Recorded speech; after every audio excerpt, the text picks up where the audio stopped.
Hermanos, el Señor os dé la paz en este cuarto domingo de la Cuaresma, llamado de letare, de la alegría, de Leticia. Y en este domingo el Señor nos narra esta parábola que es seguramente la más bella de todas las parábolas que el Señor narró. Es profundamente conmovedora. Se la suele llamar la parábola del hijo pródigo, pero deberíamos llamarla la parábola del Padre. Hay dos hijos que nos representan a nosotros y un Padre que representa a Dios. El hijo menor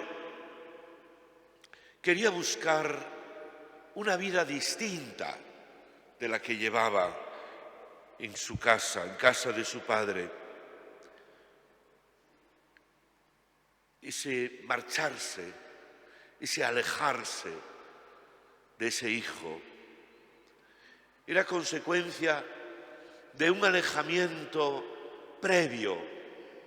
Ya estaba lejos en su corazón. Lo demuestra el hecho de que cuando ya llega a ese país lejano y por lo tanto un país pagano, país que no era la tierra de Israel, rápidamente dilapida los bienes de su padre, viviendo, dice, perdidamente. Es como un ritornello, esa palabra se va repitiendo, perdido, perdido. Forma parte además de 3 parábolas: la oveja perdida, la dracma perdida, el hijo perdido. Este hijo busca gozar la vida, vivir libremente, hacer lo que quiera, ser libre, porque en casa de su padre le parecía que no podía vivir libremente, ser él, como pasa tantas veces. Y el padre, que conoce muy bien a su hijo, no opuso ninguna resistencia, ni mandó a nadie a buscarlo para hacerlo volver. Respetó totalmente su libertad. Permitió que su hijo hiciera una experiencia profunda de lo que nosotros llamamos el pecado, que eso es lo que significa alejarse del Padre, alejarse de Dios. Permitió que descubriera por sí mismo que la vida no estaba donde él la buscaba, que la libertad no consiste en vivir como un cerdo. Otra palabra que se repite en esta parábola. Ya sabéis que para los judíos el cerdo es el animal impuro por excelencia. Vivió como un cerdo, porque el pecado no da lo que promete, es un engaño. Y esos amigos que se hizo, con los que se juntó, no eran verdaderos, eran amigos de su dinero, de nada más.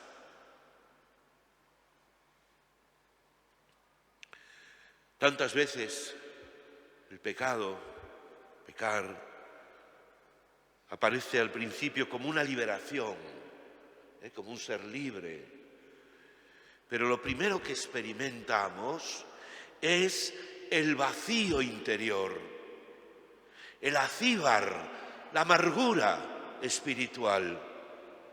Y además, progresivamente, el pecado tiene un dinamismo, diría yo, de degradación.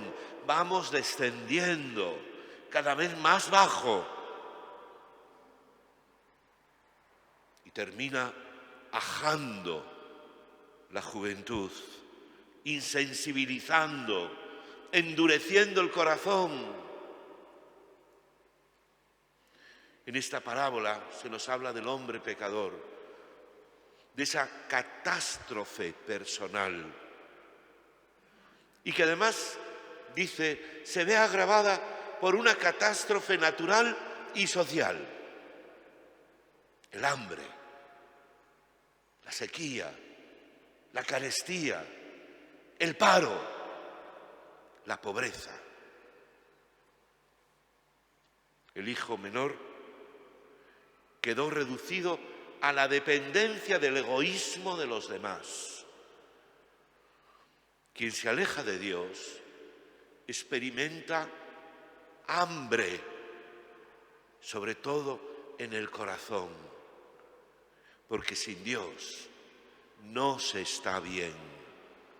Sin Dios uno termina perdido en medio de un mundo que nos es indiferente.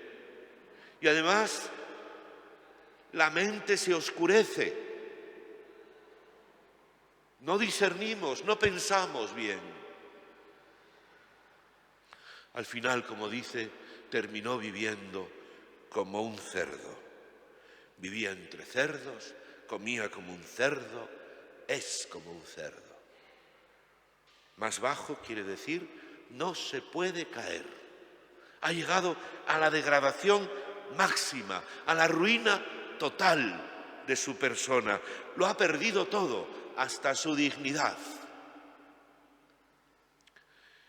Y dice la parábola que fue entonces cuando se vio así, en esa necesidad, totalmente degradado, cuando, como en un rapto de tristeza, entró en sí y comenzó a pensar: no vale la pena. A veces basta con un debilísimo recuerdo de la casa del Padre, porque quedaba solo lo que dice la Biblia, un pábilo. Pábilo es la mecha de la vela, un pábilo vacilante, una caña quebrada. Pero eso bastó para hablar consigo mismo en su soledad y decirse: me muero de tristeza, me muero de hambre, volveré. Para esto hay que ser valiente, porque hay que vencerse a sí mismo, hay que vencer el propio orgullo. ¿Cuántas personas por orgullo siguen hundidos? Le ayudó el recuerdo. Mirad, el que ha visto una vez la luz, el que ha sentido una vez la alegría de Dios, no lo olvida nunca, jamás. Y sabe, porque lo sabe, que Dios no le rechazará, por muy bajo que haya caído. No te rechazará, ni a ti ni a nadie. Dice la Escritura, hablando de esto: hazme volver y volveré. A veces hace falta solo una pequeña mirada que no juzgue, que no condene, que no reproche.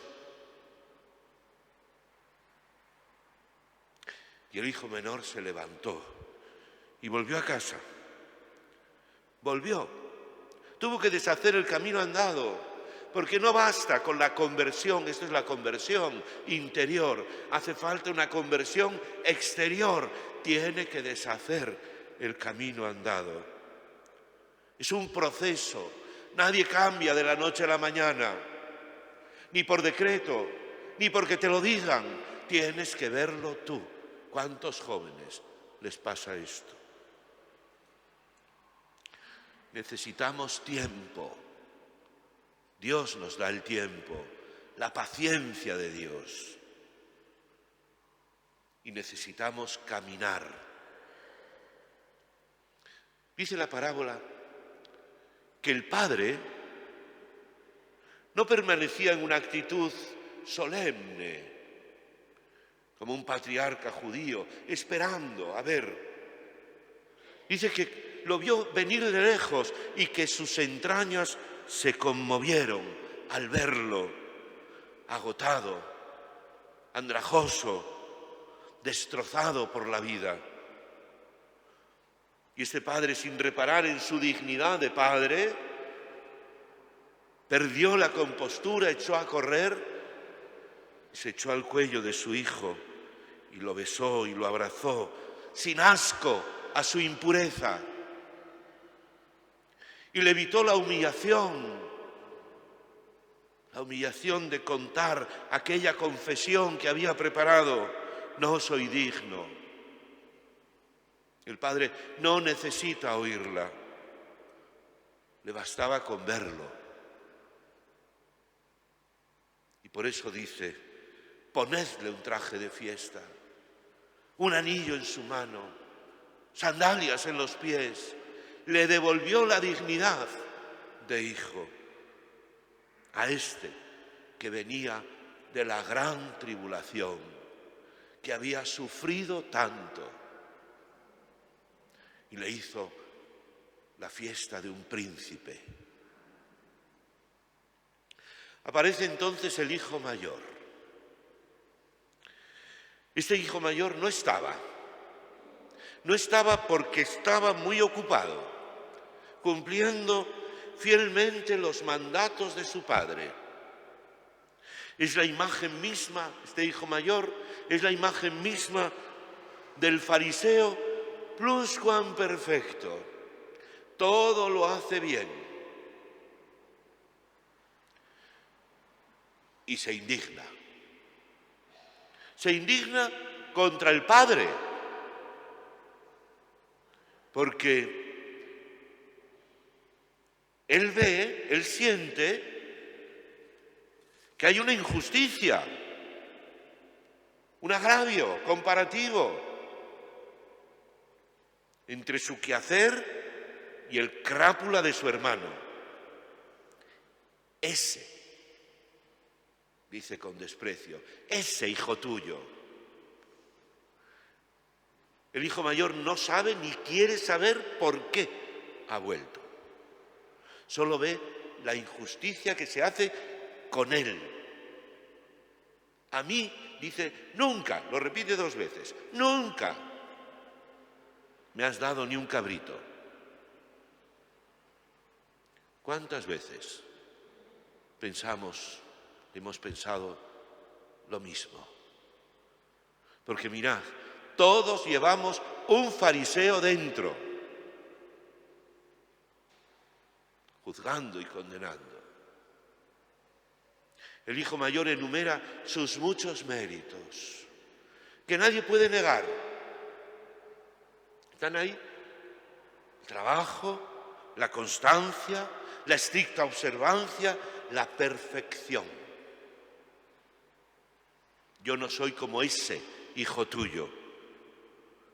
Tiene lo que llamaríamos la lógica objetiva, la lógica normativa, la lógica puritana. No tiene desperdicio, tiene razón. Y sí, tendrá razón, pero no tiene corazón. Le falta la lógica del amor, la lógica del Padre, la lógica divina. El hijo mayor estaba tan lejos del Padre, o más, que el hijo menor, porque no ama, porque su corazón no es como el del Padre, porque el hijo mayor se buscaba a sí mismo en sus méritos, en sus cumplimientos, en sus muchos quehaceres. Era exigente, estaba tan ocupado que no tenía tiempo para amar. No amaba a nadie, ni a Dios, ni a su hermano. Y ahora se descubre lleno de envidia, de ira, de resentimiento. Se negó a entrar. Y por eso el padre salió también a por él, en busca de ese hijo mayor, en busca de ese fariseo inmisericorde y ciego que no ve que también él está lejos, muerto y perdido. Solo cuando vuelve su hermano menor se destapa su interior, se destapa su orgullo, la soberbia, la ira, la dureza del corazón. Y él creía que no tenía pecados. Era perfecto. No tengo pecados. Acusa a su hermano. Acusa. ¿Qué es lo que hace Satanás? Acusar. El que nos acusa día y noche, Satanás. Y se escandaliza. Pero el verdadero escándalo era su falta de amor. No sabemos si al final entró o no entró en el banquete. Pero por eso dice el Señor, dichoso el que no se escandaliza de mí. Que decían, ese come con pecadores. Dichoso el que no se escandaliza de mí, de este amor. Hermanos, hoy, sobre todo hoy, descubrimos cuántos fariseos andamos por el mundo, que juzgamos y condenamos al prójimo, pero nos olvidamos de lo más importante. Lo más importante es la caridad, la lógica divina.